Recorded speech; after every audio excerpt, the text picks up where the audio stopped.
Hello and welcome to Gurukul Online Learning. The instrument you see in my hand today is the much popular sitar. The very purpose of this video is to help you guide and learn more about this instrument.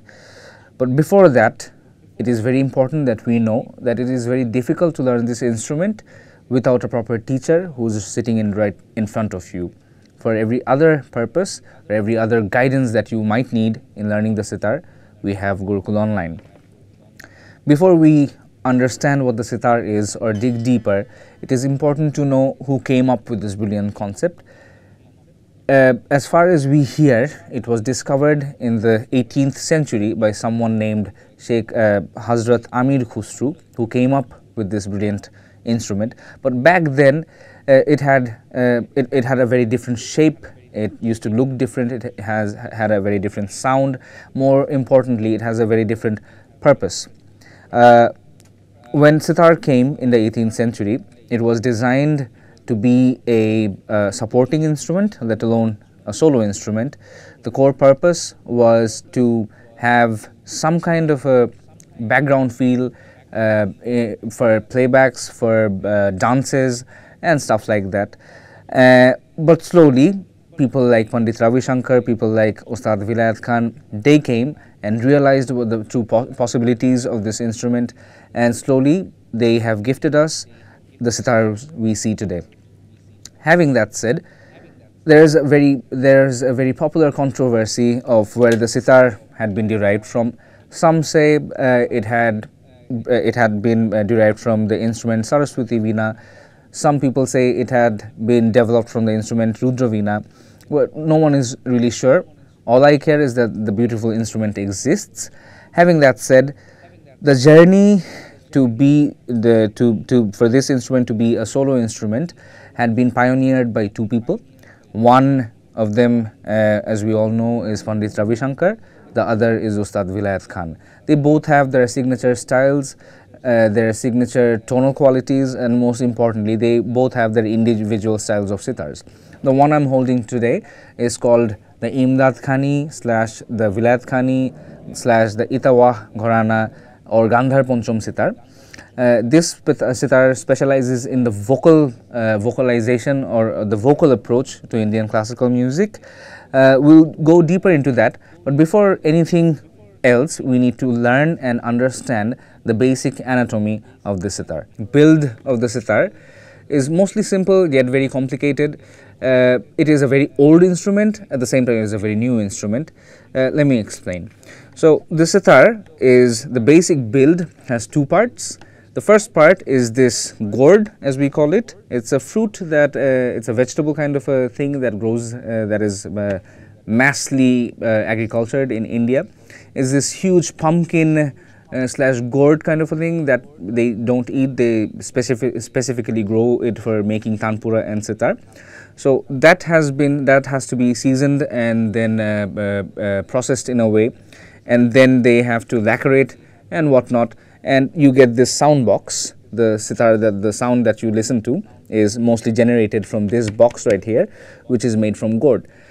The second most important thing in building a sitar in its tonal quality and overall longevity is the hollow body, which is made from a single block of wood which has been seasoned for a long time.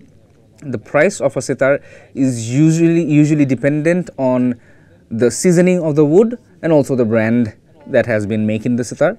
So every sitar, you are going to find that there's this design right here that ends right about here.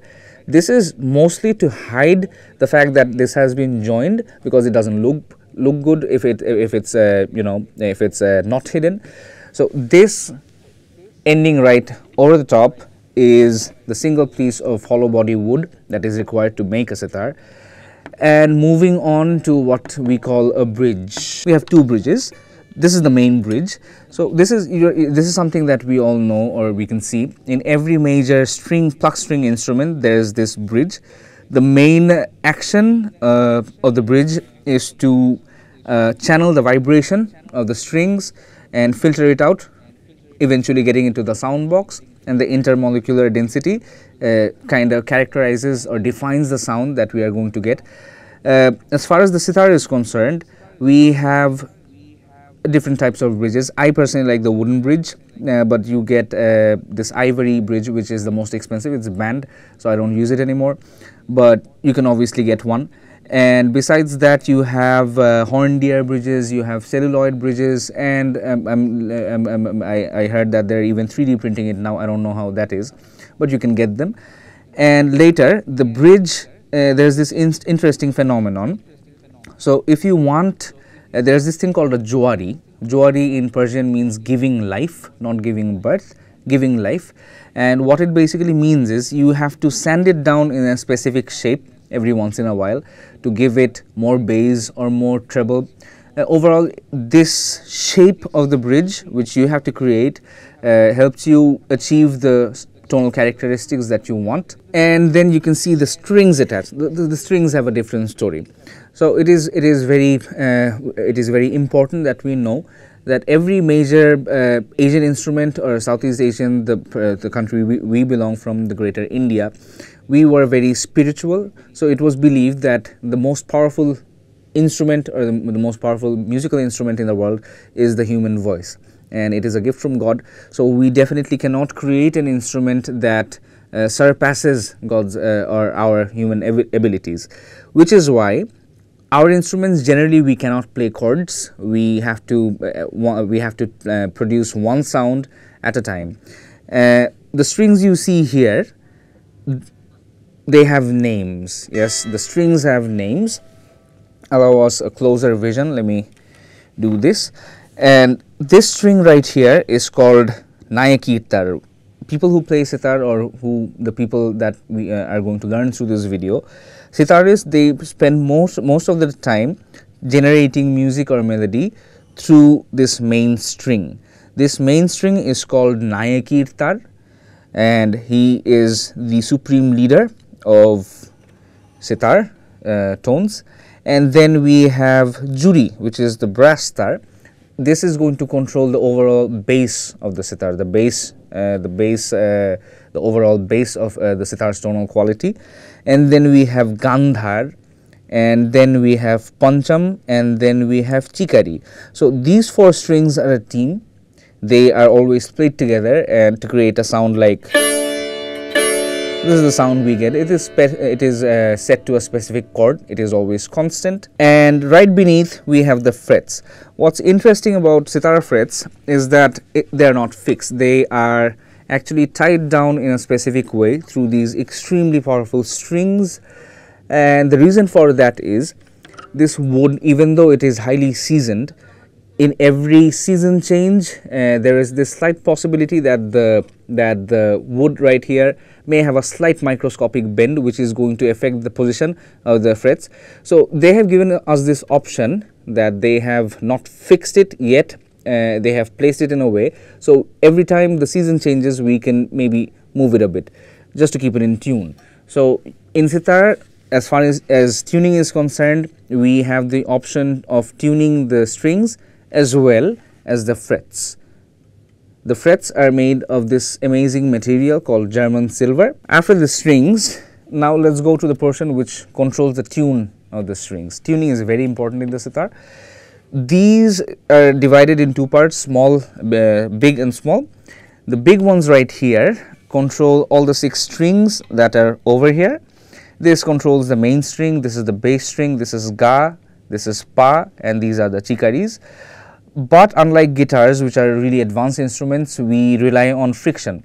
So for example, this one doesn't have a string in our sitars, these kind of sitars. We have to have these grooves made, and we apply chalk dust, which gives us more friction, and that is basically what we have to rely on to keep the sitar in tune, or at least to keep the pegs at a standstill, if you know what I mean. And then we have these fine tuners, which are going to allow you to have very thin movements in terms of tuning. Violins have them, and these are the sitar versions. And then we have the smaller tuning pegs, which is basically You see there are two layers of strings in the sitar. The first layer are the main strings, and at the bottom you have this thing called sympathetic strings. We call them taraf or torob in Bangla and Hindi.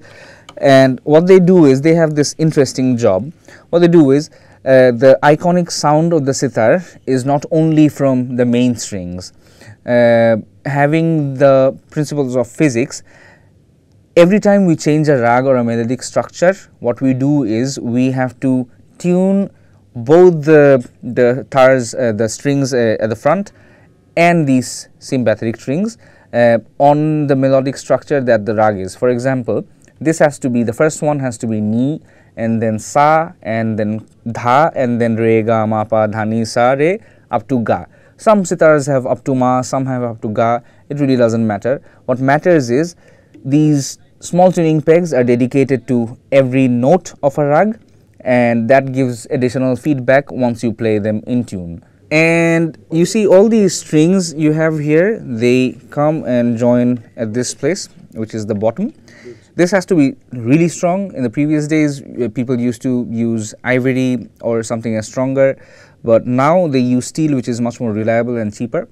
What it does is it has to be very strong, and all the strings, all 19 of them, come here and join. That is the most important, so that we don't have to, break the strings or do something to it. The most important tool for producing sound is this small plectrum called the mizrab. It is usually made of stainless steel wires. It looks like this. It has guards and grips. You can even find mizrabs that do not have grips, but I recommend them. And you put them in just like that, and this is responsible for the overall sound production. Thank you for watching. If you like this video, please subscribe. See you next class.